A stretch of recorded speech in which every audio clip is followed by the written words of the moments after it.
গত শুক্রবারের ঘটনা, গত শুক্রবারের পর থেকে কোথায় আছেন তৃণমূল নেতা শেখ শাহজাহান? তাকে কি গ্রেফতার করা হয়েছে? এটাই এখন কোটি টাকার প্রশ্ন। কারণ ইডি রেইডে গিয়ে আক্রান্ত ইডি আধিকারিকরা, সেখানে আক্রান্ত হয় সংবাদ মাধ্যম, এবং তারপর থেকেই বেপাত্তা শেখ শাহজাহান। কোথায় আছেন শেখ শাহজাহান? তাকে কি গ্রেফতার করা হয়েছে? এটাই এখন কোটি টাকার প্রশ্ন।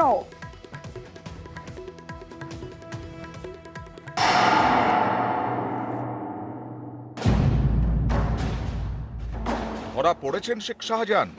সোমবার রাত থেকে এই জল্পনা জোরালো হয়েছে। এ নিয়েই তোলপাড় সন্দেশখালী। তবে রাজ্য বা কলকাতা পুলিশ এ ব্যাপারে কিছুই জানায়নি। রেশন দুর্নীতির তদন্তে গত শুক্রবার শেখ শাহজাহানের বাড়িতে যায় ইডি। তল্লাশি কিংবা জিজ্ঞাসাবাদ দূরের কথা, তার দেখাই পাননি ইডি অফিসাররা। উল্টে শাহজাহানের অনুগামীদের হাতে আক্রান্ত হতে হয়।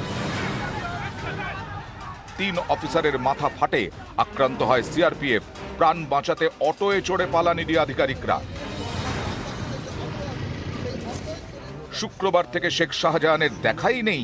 শনিবার রাতে তার অডিও বার্তা প্রকাশ্যে আসে, কিন্তু তাকে দেখা যায়নি। শোনা যায় বাংলাদেশে পালিয়েছেন শাহজাহান, কারণ তার বাড়ির খুব কাছেই বাংলাদেশ সীমান্ত। বাংলাদেশে শাহজাহানের যথেষ্ট প্রভাব রয়েছে বলে খবর। কিন্তু তার পরিবার এবং সন্দেশখালীর তৃণমূল বিধায়ক জানান, নিজের এলাকাতেই আছেন শাহজাহান। মানুষ ছেড়ে শাহজাহান শেখ কোথাও যাবে না, শাহজাহান এলাকায় আছে এবং তিনি অডিও বার্তার মধ্যে দিয়ে কর্মীদেরকে কথা বলছেন।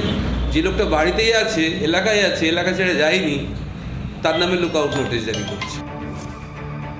এবার তার গ্রেফতারি নিয়ে জল্পনা। সোমবার গভীর রাত থেকে এ নিয়েই সরগরম সন্দেশখালী।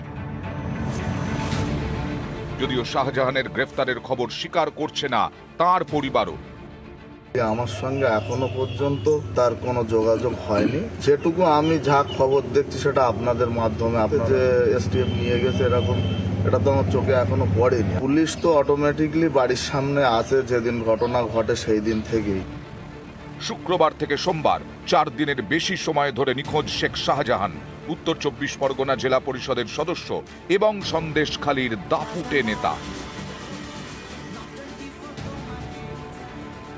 4 দিন পার হলেও কেন ধরা পড়লেন না শাহজাহান?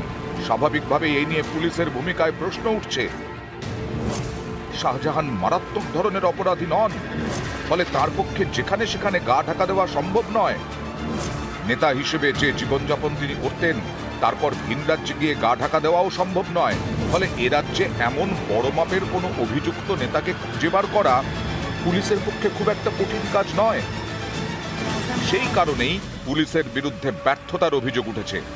নিউজ 18 বাংলা।